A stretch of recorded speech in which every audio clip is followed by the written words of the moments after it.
Vacation, a Vinegar Syndrome podcast. My name is Chris Haskell. You may know me from They Live by Film. You may not know me. I hope you get to know me through this journey. I want to use this podcast to find the joy in unhinged creativity. I want this to be a podcast dedicated to bringing awareness and context to movies of any budget, from anywhere in the world, and during any time in history. Personally, I believe I'm qualified to do an unofficial Vinegar Syndrome podcast because I've been a subscriber since Black Friday of 2021. With They Live by Film, I've interviewed most of the partner labels. There's still a few that have snuck under my insistent requests. I've also been watching VS kind of just rise up in the industry and become this industry powerhouse that goes across genre and across budget. Like I said, I mean, it's just become a really important player in Hollywood and in media. And I want to track to see how high they go. I'm fascinated by them. I'm fascinated by their business model. I'm fascinated by their dedication to the craft. They've completely surpassed Criterion as far as giving incredible treatment to the films they release. They're creative with packaging. They're creative with extras. They're creative with marketing. Their business plan is unique. Everything they do feels grassroots and startup energy. And from the outsider's in perspective, I love it and I want to draw attention to it. I chose the name Punk Vacation, if anyone's curious. I grew up punk to an extent. That was the music I listened to. That was kind of my identity for several years of my childhood. And I've always kind of been friends with metalheads and punks, and I love that lifestyle. And when I saw this movie, I was laughing because it was clear the director had not ever really been around a lot of punks. And that to me kind of sums up some of the fun that's held in Vinegar Syndrome, where you get these one-off directors or these kind of unknown directors just trying stuff, and they have their own budget. They go raise their own money. They have a DIY project. They're going out and making products that they want. That's funny. Making movies they want, and they're going out and having a good time. And that's why I want this podcast to go. It's why I love Vinegar Syndrome.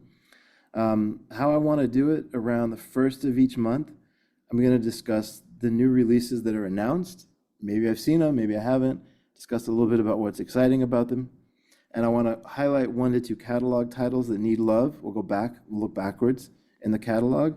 And then around the 15th of each month, I'll discuss everything that was released the month before. I usually get it in around the 24th, 25th of each month in the mail. So I'll just watch them, have them ready to discuss around the 15th. And we're going to discuss everything that Vinegar Syndrome put out through their sub-labels. And we'll also discuss a few of the OCN partner titles that I was able to sneak in as well. So let's dive in. I mean, I think what I want to do today is just to give a small taste of what's going to be on each episode. So what I want to do, I want to have a segment called The Human Tornado.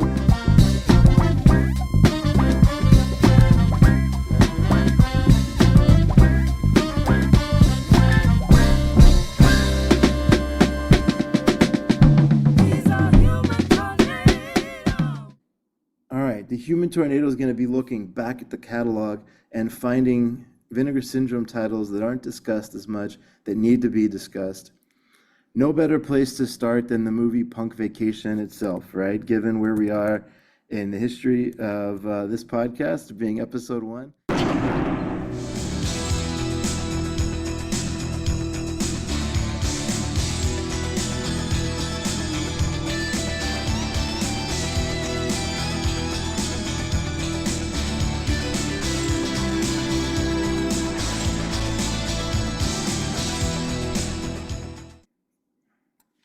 All right, so let's get into it.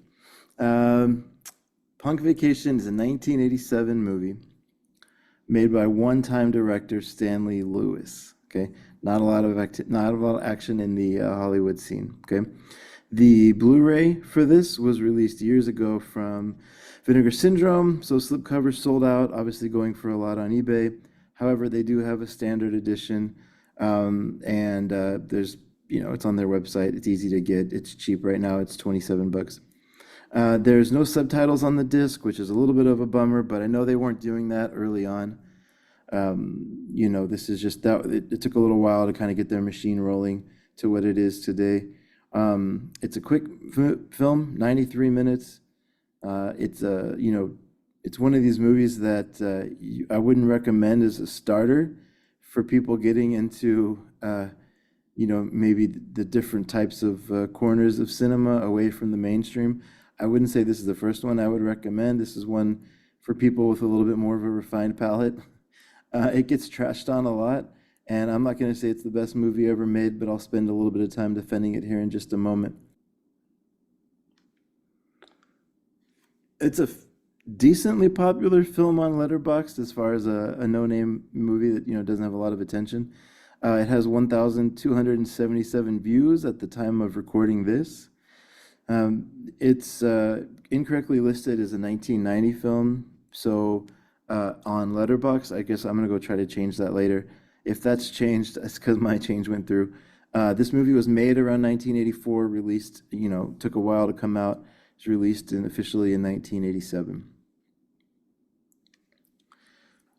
So the basic premise of this is uh, you've got these punks that are just kind of, traveling around, hanging out, loitering, causing trouble.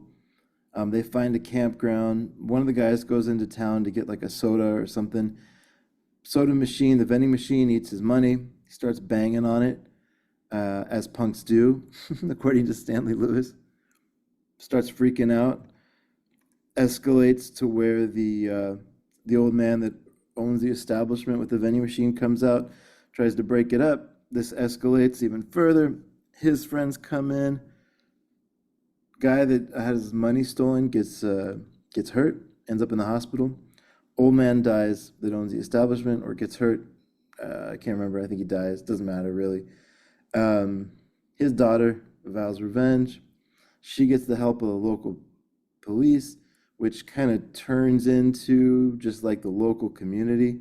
So we have this situation kind of building throughout the film where the punks are there in a group and they're trying to go into the city and they're trying to get their friend back.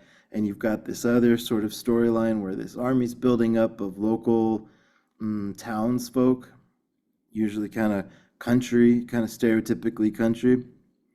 And there's a big battle at the end between the punks and the town that trying to save themselves from this motley crew.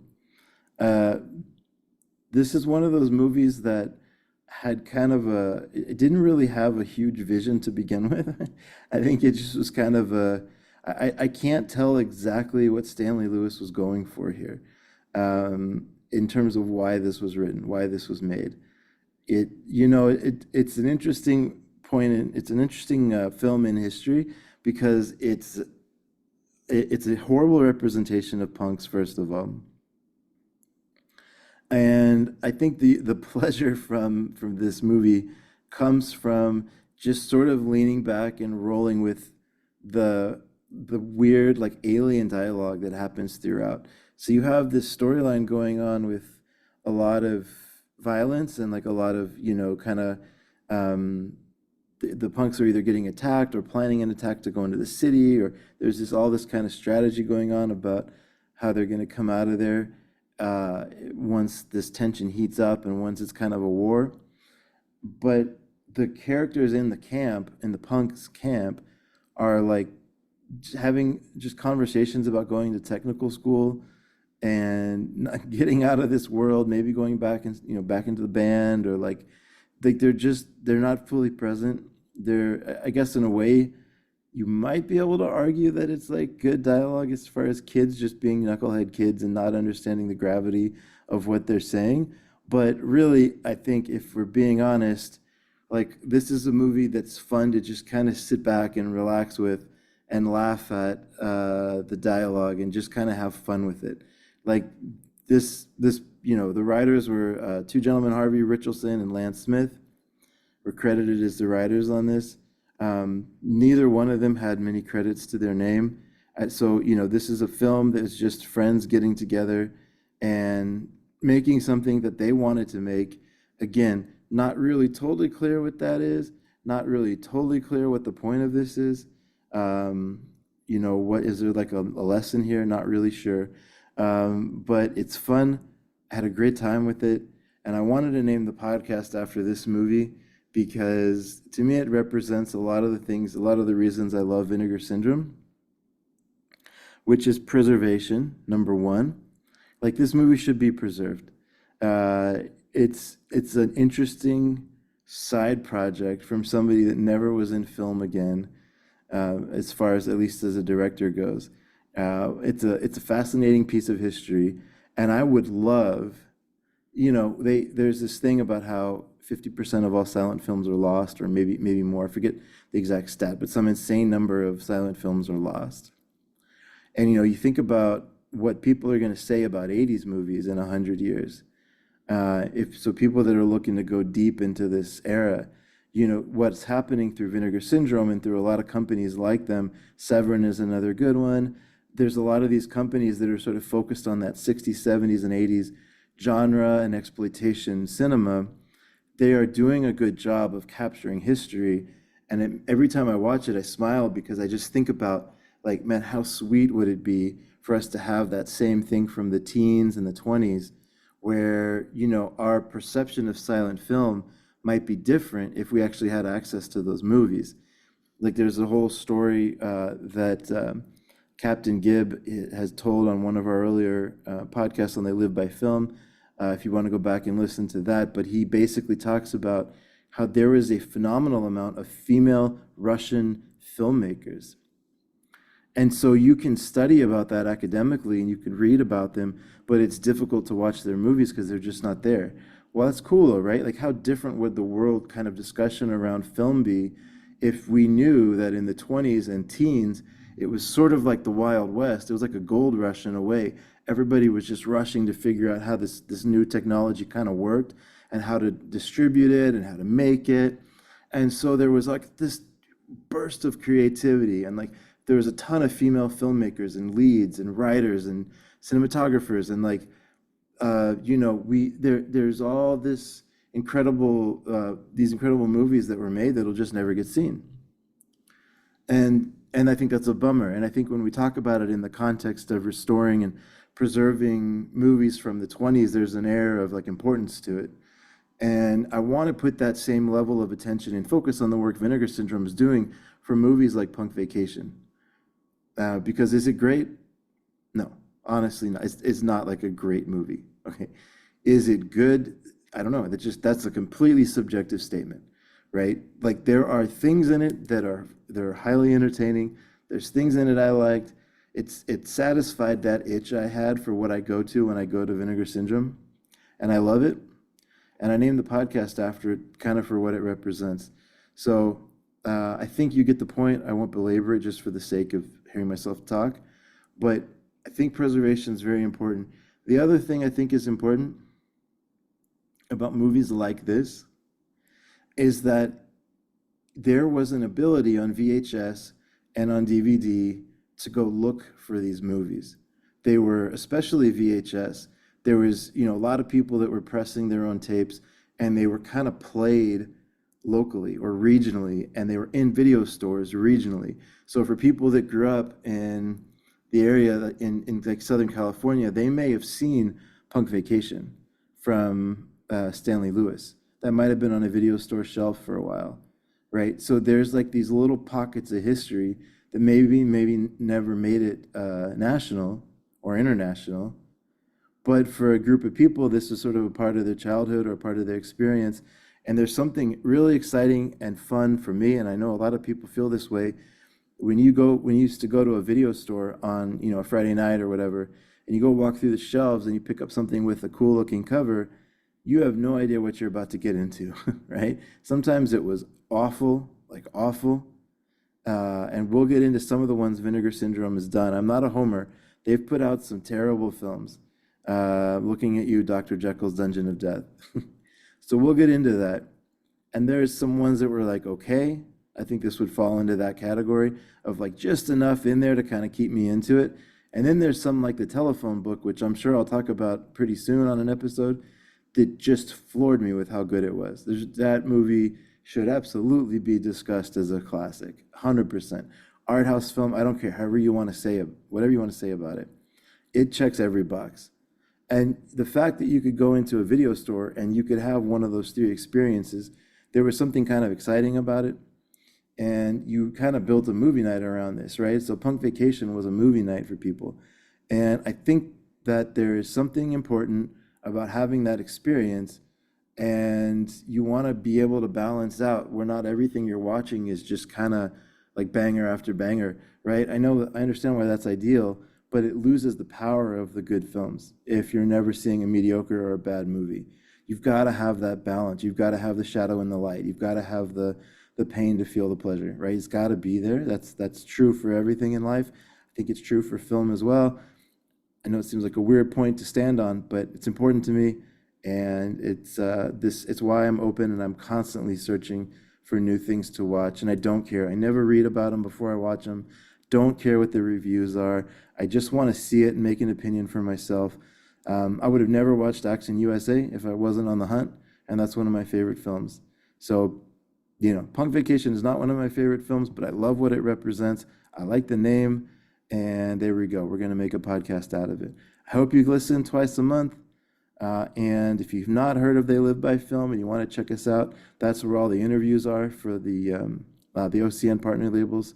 And we've spoken to Mr. Low Liberty as well. So a lot of Vinegar Syndrome connects. Sam Deegan as well, who's working for Vinegar Syndrome right now. So a lot of Vinegar Syndrome connects, and it's a part of my life, and I can't wait to grow with y'all. And I'm on Reddit.